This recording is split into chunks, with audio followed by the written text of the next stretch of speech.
start with a breath. I want to talk to you about listening to your body. Like, so many times we override ourselves, and listening to our body is such a beautiful gift that we get to give ourselves. You know, listening to what its wisdom is, what it needs to share with us, what needs to change, what we're feeling. Feelings are huge in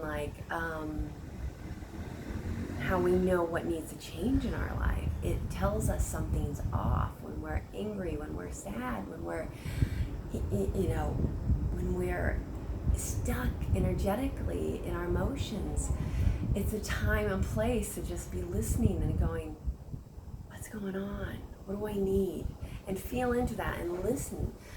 It's part of the reason why the last month I took the time off from teaching. This last month, something just said, it's too much. I wanted to show up and teach. I love teaching. I didn't want to do all the added extra of like advertising, all the marketing. And I listened to myself, and sure, what comes up with that is like, who am I going to disappoint? And my regular students and stuff like this. And it's really, really funny to watch that side of me. And it's really fun to watch that side of ourselves in our minds where we feel like we're obligated, that we have to do something. And in some cases we do, and some cases we don't. And so it's good to listen and feel and see what is realistic of like, is this really something I need to do? Or is this something where, I can do it and maybe do it in a way that is a win-win, or even just a win. So I invite you to listen to your body. And what's shown up for me, because taking a month off from breathwork, and then even with the authentic, the real, raw, and authentic relating work,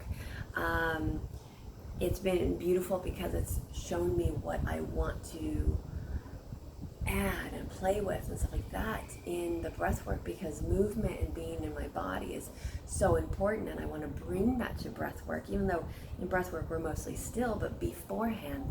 So it's good, like I want to invite you to, when you go to do breath work, to open up the rib cage. So I'm going to invite you to do some stretches of like opening up one side of your rib cage and breathing into your ribs and breathing into your lungs. And the amazing thing is sometimes we sit so much is that these gentle stretches, go to the other side, these gentle stretches open up not only the lungs but the muscles and the ribs and everything. And a lot of times when we're sitting, and we sit so much these days, what happens is one shoulder becomes off. My shoulders are off because I have a slight scoliosis, but my shoulders are also off because, and a lot of people's are, because we sit in a certain position for too long and our rib cage gets crunched, our lungs, everything gets crunched. So it's great to just stretch back and forth and really opening up those rib cage and the lungs, because this supports the lungs to actually work better and get more space, because the rib cage is stretching and they go forward. Having your chest come up is opening up the heart center. Breathing into those lungs. Breathing up through the front of the rib cage. And going back. And you're breathing into the back of the lungs. There are so many sections to our lungs, the front, the back, the sides, and it's just great to just let them all open up and supporting them through stretching and moving our body, coming into a circle. It's such a beautiful gift that we get to give ourselves to like move and open up our bodies and our ribcage going the other way.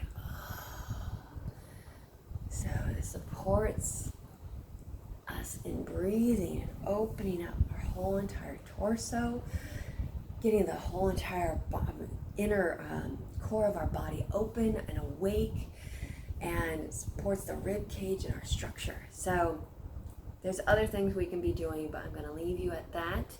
I have breath work later on today if you want to join. My website is theecstaticbody.com if you want to get on my email list. And I am Heather Ray Dawn. Heather Ray, R-H-E-A, Dawn, D-A-W-N. Take care. Keep breathing.